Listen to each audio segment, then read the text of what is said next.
Copyright disclaimer. Under Title 17 U.S.C. Section 107, allowance is made for fair use for purposes such as criticism, comment, news reporting, teaching, scholarship, and research. Fair use is permitted by copyright statute that might otherwise be infringing. Nonprofit, educational, or personal use tips the balance in favor of fair use. Okay, you guys. So wanted to cover this article. It's from HAF New Photography, dated November 26, 2019.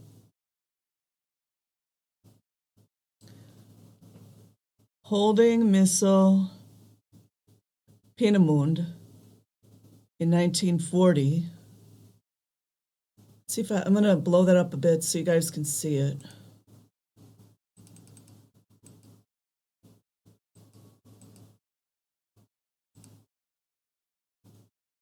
Okay.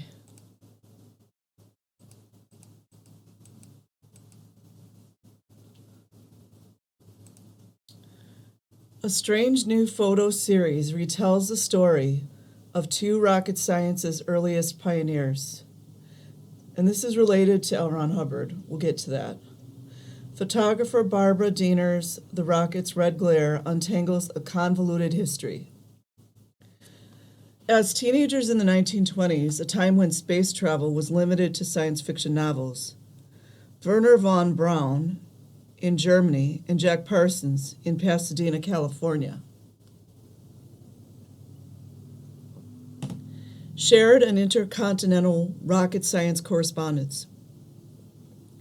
Talking for hours on the phone, they exchanged ideas, tips, and notes from experiments on everything from explosions to home-engineered rocket fuel tests. Into adulthood, they went on separate paths. In 1932, Braun began working for the German army just before the country fell under Nazi rule, and Parsons quickly severed ties. Parsons made significant contributions to the development of rocket fuel and was part of the famous rocket building. Listen to this, you guys. Anyone who knows. Suicide Squad at Caltech. Caltech. But was later written out of much of NASA's history. Interesting. Because of his involvement with Aleister Crowley, occult religion. You guys know there's a huge history with the whole Nazi regime as well. Meanwhile, the U.S. government recruited Braun, who later developed the Saturn V rocket for NASA. Of course it was Saturn. Saturn V. Barbara Diener's The Rocket's Red Glare combines found photographs and other archival materials from the period with her own photographs to create a meandering alternative narrative of the two scientists' work and relationship. Aerials of rocket testing sites volley with portraits of male and female actors.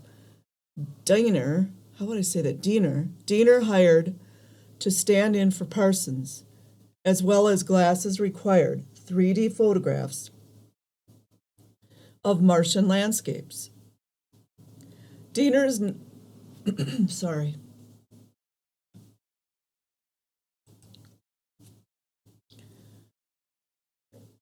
her own photographs to create a meandering alternative narrative of the two scientists' work and relationship.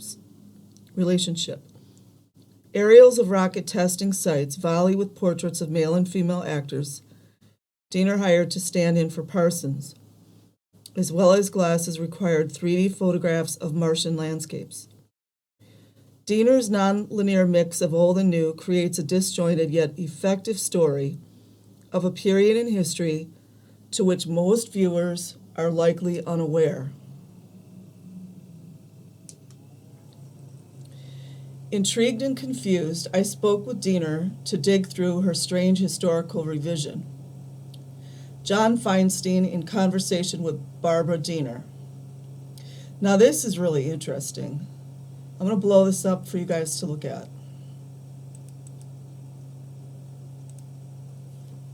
So up here on the top, Jack Parsons, Wernher von Braun on the right here, the V-2 rockets in the middle, Jack's boyhood home in the middle. To the left here is Suicide Squad Arroyo Seco, Pasadena, California. To the left, Caltech Astronomy Building, Jet Propulsion Laboratory. What was this dude ever doing around L. Ron Hubbard? Seriously. The middle here, the parsonage, Orange Grove Boulevard. You guys know that's also symbolic. Millionaires Row, another symbolism, Pasadena, California. And then to the right, here's Aleister Crowley, U.S. Space and Rocket Center, Huntsville, Alabama. I was stationed there. Back then, I didn't know what was up. A lot of mind control projects going on in Huntsville. All the way to the left here is Marjorie Cameron, Jack's second wife, and Ella Mineo. Silo of explosion that led to Jack Parsons' death, right here, allegedly. I don't believe everything I read.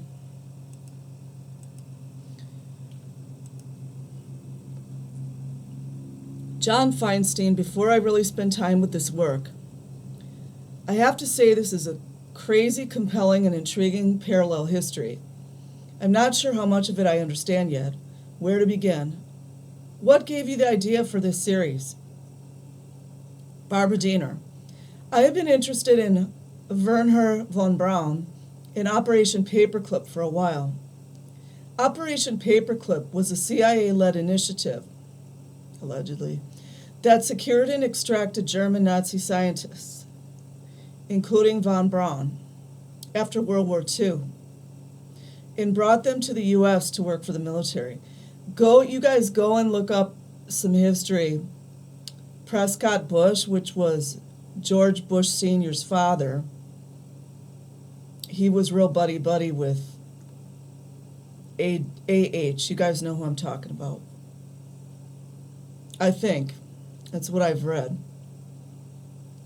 To give some personal context, I was born and raised in Germany. My father, who passed away in 2007, was a young boy during World War II.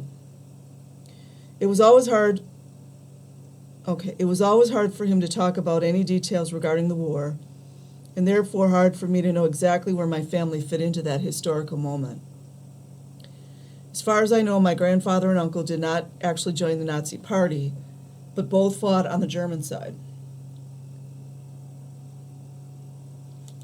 My uncle was wounded at the very end of the war and died of his injuries. He had just turned 18.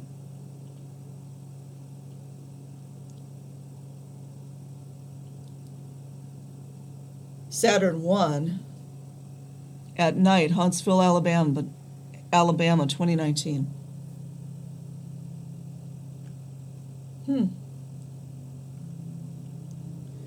Feinstein.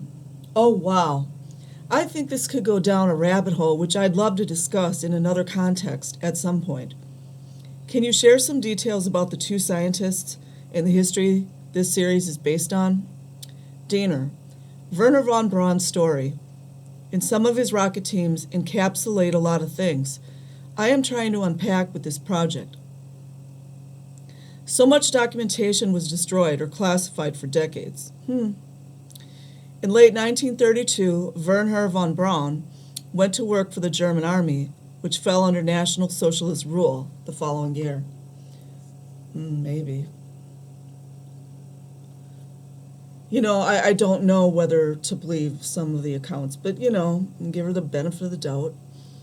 Accounts as to when he joined the Nazi Party vary, but by 1937 he was the technical director of the Army Rocket Center in Peenemünde, where the V-2 Vengeance Weapon 2 was created and tested. He was also a Untersturmführer in the SS. After the war, he settled in Huntsville, Alabama, with many of his original German rocket team, where they eventually developed the Saturn V and put the first man on the moon, allegedly. Oh, that's kind of some cool photographs. Let's see.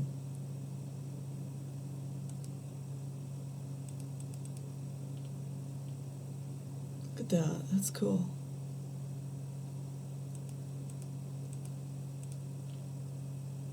I don't know, is it just me, or don't you guys find it odd that someone this intelligent would be hanging around LRH? Nazi May Day celebration. May Day is one of their holidays. Just go look it up. Going around the flagpole. Feinstein, given the convoluted history of all of this, how deep has your research gone? Can you tell me a bit more about the history? Diener, I have spoken to some of the children of the other rocket team members who still live in Huntsville. Their stories are all fascinating, and to simplify and sum them up a little for the purpose of this interview, they experienced variations of the following. A young scientist with a wife and small children is sent to the Eastern Front and wounded. Upon his return home, the entire family is sent to Peenemünde so the husband can work with von Braun. In my research for the previous body of work, Phantom Power, the name Jack Parsons kept coming up because of his involvement with the occult and sex magic. You guys seeing like all the connections? And if you guys look into it, sex magic is not exactly what you think.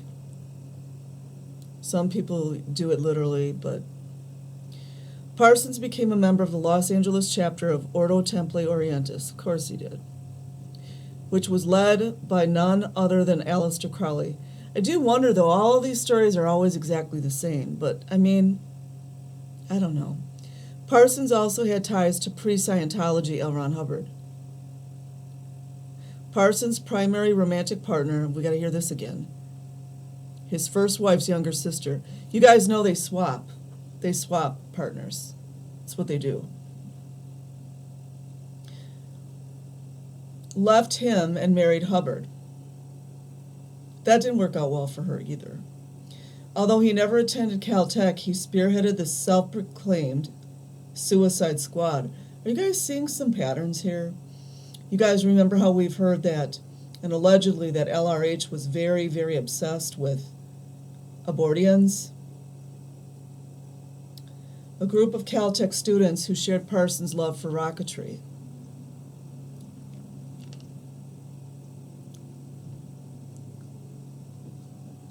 E-Ray playing Jack Arroyo Seco, Pasadena, California, 2019. Diener continued in 1936, these founders of what would become the Jet Propulsion Laboratory in Pasadena, California, conducted their first rocket tests in the Arroyo Seco and were soon after commissioned by the U.S. Army Air Corps to develop jet-assisted takeoff rockets. In 1942, Parsons co-founded the rocket and missile manufacturer, Aerojet, but by 1944, he was brought out and his affiliations with military and government projects were terminated. Parsons, that tells me, and this is just my gut instinct, that Parsons maybe knew too much about something. Parsons died tragically, you see, from fatal injuries after a presumed accidental explosion in his home laboratory. I mean, it could be legit, but isn't it interesting that he was, wait a minute here, let me read this again. Parsons co-founded the rocket and missile manufacturer, Aerojet, but by 1944, he was bought out and his affiliations with military and government projects were terminated. Just makes me wonder what happened.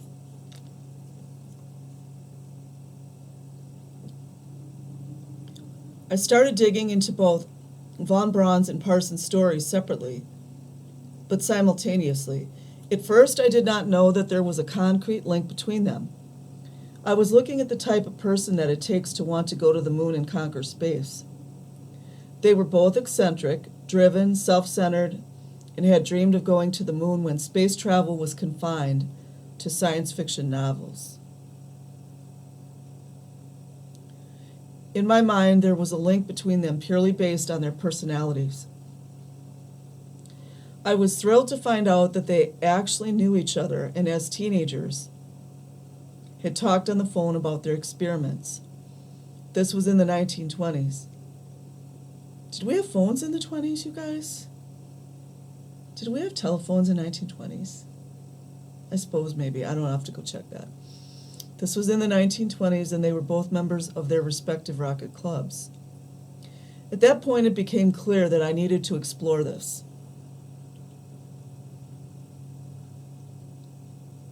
Texas driver license certificate, Dr. Wernher von Braun.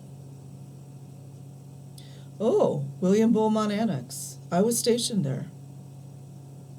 Boy, the parallels are kind of creepy. Well, my ex-husband was Hawk Radar Missile Repair, and they did a lot of Patriot missile stuff back then in those days. And that was Dr. von Braun's first U.S. driver's license certificate, 1946. Feinstein. I see this as a Netflix miniseries. Yeah, it'd be interesting. A novel, a strange Hulu documentary. Why, for you, aside from the obvious, you're a photographer. Did photography feel like the medium to explore this story in history? Diener. Unfortunately, Parsons' story is the subject of a really bad CBS biopic series, Strange Angel. Adapted from a really good biography of the same name by George Pendle. This book was a great resource to me. There's been documentaries about Operation Paperclip, but they are super sensational, like Nazi mega weapons and other History Channel programs. You guys know what word she was wanting to use. You guys know. I could see this project evolving into an experimental contemporary documentary film, or at least having an AV component to it. For now, my choice of using still images mirrors the complex and fragmented nature of these two stories. One photograph, while it may have narrative qualities, can't inherently contain a beginning, middle, and end in one frame. The single frames invite the viewer to make their own connections between the disparate images. Okay, that's a rocket test, Mojave Desert, 1942. I'm going to blow it up a bit.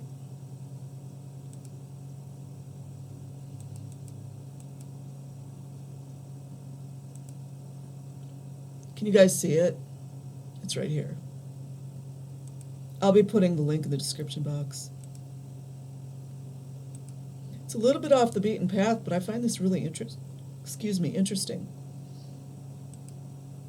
I just ate some of my garden tomatoes. Oh, they're so delicious.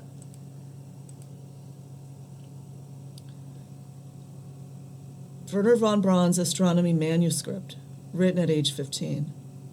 He was smart. Not like LRH. LRH had his own kind of intelligence, but he was quite evil in my opinion. But I don't know why Parsons was hanging around that dude. Feinstein, like your earlier series, this work plays on truth, history, and a blurring fact and fiction.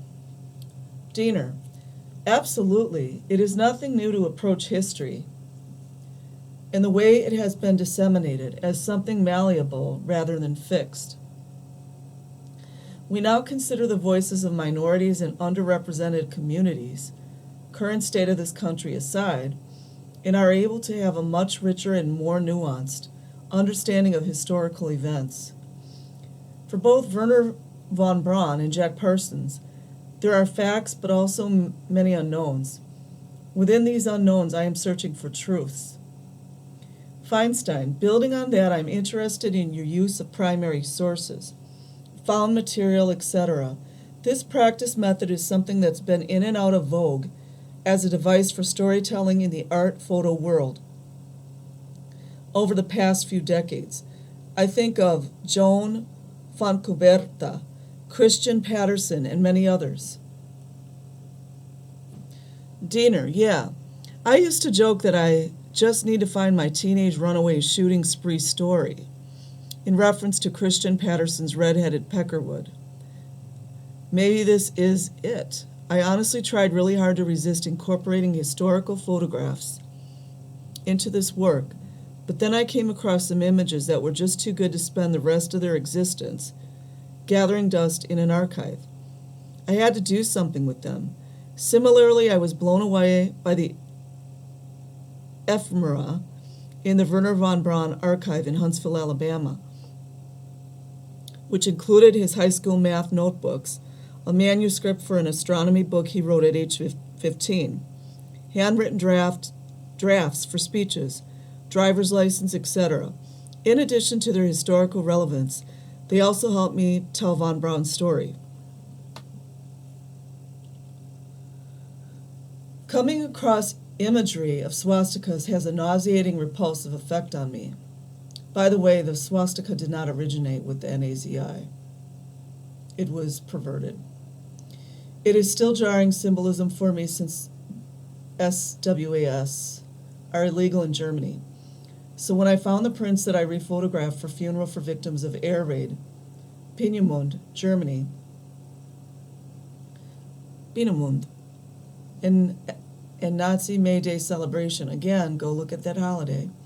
It seemed important and poignant to include them. I was trying to figure out how to address the overt link to Nazism, and finding these photographs felt like a way of doing that.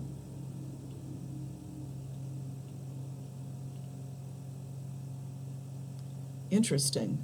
Neutral buoyancy simulator.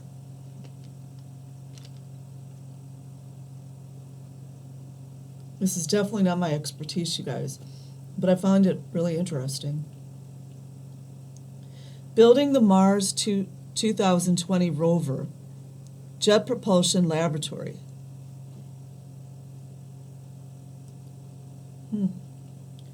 Feinstein, this might sound obvious, but I'm guessing there's a level of homage to Larry Sultan and Mike Mendel's evidence. Diener, I think I speak for everyone who knew Larry, and certainly for those of us who had the incredible honor of studying with him, that it changed the way one thinks about photographs. Evidence certainly crossed my mind while making this work, and I think it's impossible to incorporate any kind of historical imagery without a nod to that seminal work. A parallel between the rocket's red glare and evidence would be that moment when one discovers an arresting photo striped from its original context in a possibly forgotten archive and thinks, oh my God, this is bananas. Everyone has to see it. I'm actually very interested in photography as well. That's very beautiful, in my opinion. I like the contrast, and then I like the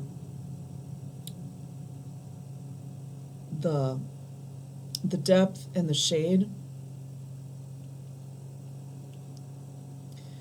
Suicide Squad, Arroyo Seco, Pasadena, California. 1936. Feinstein, I can't stop staring at Holding Missile, the header image for this interview. Scroll back to the beginning. Dear readers, what's the story behind this image? Okay, now I gotta go scroll back. Let me see. Here it is, right here. See, I can find my place again here. Sorry for the scrolling.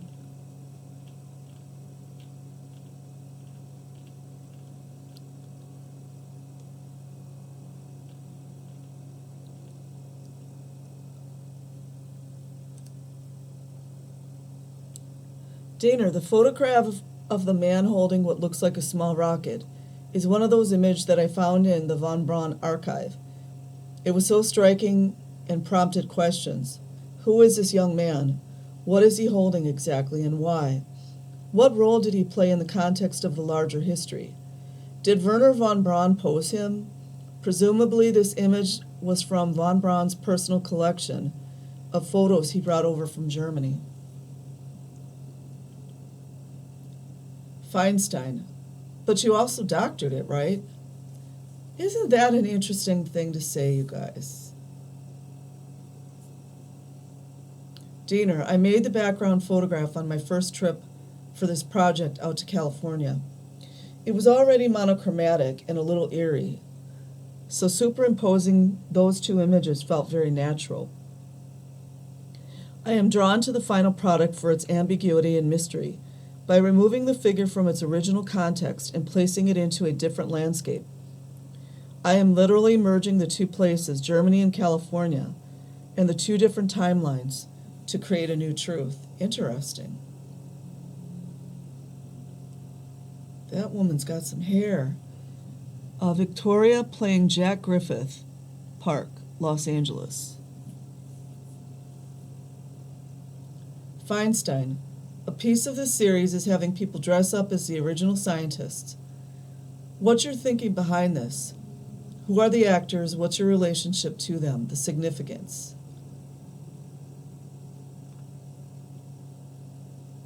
You guys see what they're doing? I'm not going there today. Remember how they mentioned sex magic? Look it up. Diener Wernher von Braun was an extremely public and much photographed figure. However, there are not that many images of Jack Parsons that have survived. I became obsessed with this one photo of Parsons wearing a long black coat, standing in the Arroyo Seco in Pasadena, California, where the Suicide Squad's first racket tests took place. That was the inspiration for these portraits. I found the subjects through Model Mayhem, Instagram, or Craigslist, so I did not know them personally. I photographed them in the original location or in some cases in Griffith Park, which looks similar, and I posed them in either a black coat, white shirt, or vest. I associated these terms of clothing with Parsons based on things I read and other photographs I have seen of him. To complicate this idea of restaging or recreating further, it was important to me to photograph women as well.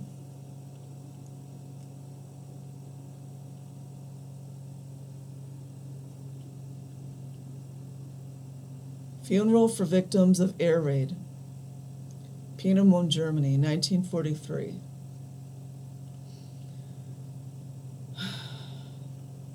Feinstein. As this work is grounded in World War II politics, Nazism, etc., do you see it responding to our current time of crisis? You guys know. The rise of authoritarianism, I'd say more like dictatorship, around the world. Diener, tangentially, yes. This work was made in a time of ambient totalitarian tendencies. By examining a historical event that took place decades ago, I am drawing attention to how we are documenting this current moment. Look at Operation Paperclip, for example, which was classified for upwards of 40 years. My work addresses the obscuring of information, whether that be by the media, government, or intelligence agencies. Once Operation Paperclip was declassified, it furthered a deep mistrust of the government and the American people. The rocket's red glare interrogates the writers of history and subsequently challenges the readers to question said history. My generation of Germans still grew up with a lot of guilt, shame, denial, and disbelief. How often do I talk about those things in narcissism? Of the nationalist socialist regime. How could we as a country let that happen? You guys know what's up. I personally refuse to attribute Trump with the same power that Hitler had. However, let's not let history repeat itself. Tangled trees. In Monte Sain State Park in Alabama. Those are pretty. Wonder why they put that in there. Feinstein. There are a few photos in the series that seem to be subtle nods to your earlier work. The tangled trees photo, pictured above, for example, I almost see specters in them. Would you agree? Diener. Yes, I guess. I am still chasing ghosts. which functions nicely as a metaphor for finding historical truth. Even if we can base much of our knowledge on facts, there are stories that have not been told and facts that have been omitted. That's pretty. 3D Mars Landscape, Jet Propulsion Laboratory, Pasadena, California. It's really pretty. Feinstein, where are you in all of this? Diener, I grew up 8 miles from the Festnest, Hitler's bunker on the Western Front. Until recently, I did not know that this bunker existed. Or maybe more accurately, I can't remember if I knew or not. It seems like a place for field trips, or certainly something that was mentioned in history class. It reminds me, there's a place called Eagle's Nest. There must be something different, though. But I just don't remember ever hearing about it. I remember learning facts and figures about World War II over and over again, but there was a lack of something more tangible. You guys know. My point here is I will always feel personally invested in finding new ways to recount a story and to complicate what we think we know, sometimes juxtaposing two very different lives that have one common thread, can pose unexpected questions and force us to look at the way that history is passed on through generations and how facts are distorted, embellished, or undermined. Anyways, definitely off the beaten path, but I find it interesting. Founded in 2005, Humble Arts Foundation. So I'll put a link in the description box. Like and subscribe if you choose. Otherwise, have an amazing day or night wherever you are. Peace.